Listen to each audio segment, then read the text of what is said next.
It could become one of the biggest legal challenges Transport for London has ever faced. Minicab drivers claim they were forced out of work and lost significant income, up to £15,000 in some cases, because of licensing failures. If the case succeeds, TfL could be liable for compensation running into the millions.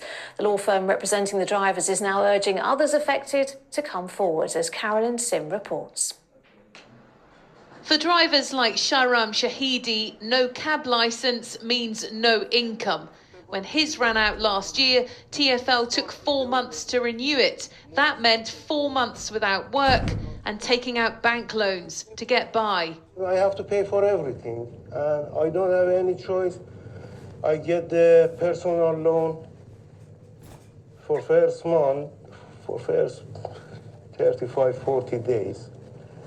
The time I pass that, I start to empty my credit card. Completely, they destroy me.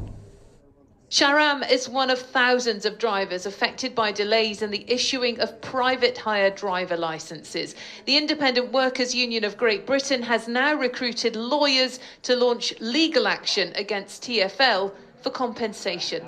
We've heard of drivers having to move out of home, people having their cars repossessed. Many of these drivers were £15,000, £20,000 in debt. They're going to be working for years to get that money back. It was the death of one driver, Rob Dale, which sparked protests last year.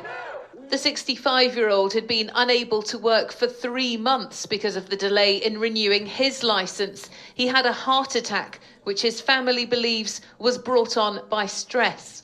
TfL told us they take the issues raised by Mr. Dale's family extremely seriously. The backlog in processing is now being cleared, but many drivers want accountability. Instead of support, we have been degraded to absolute poverty, and this needs to be answered. TfL told us we are very sorry to drivers who've experienced issues with our processing times. We worked urgently and took a number of steps to mitigate the impact of licence processing delays, including the recruitment of additional staff and issuing short-term driver licences where appropriate. But lawyers say TfL didn't act soon enough and should have issued temporary licences straight away. We are inviting drivers who've been affected to contact us, and then the plan is that we will let TfL know that we are intending to potentially bring these claims and see if TfL want to sit down with us, see if we can come to a resolution.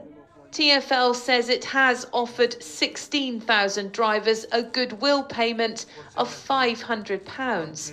But unions say that's not enough and want drivers to come together to get the money they believe they are owed. Carolyn Sim, ITV News.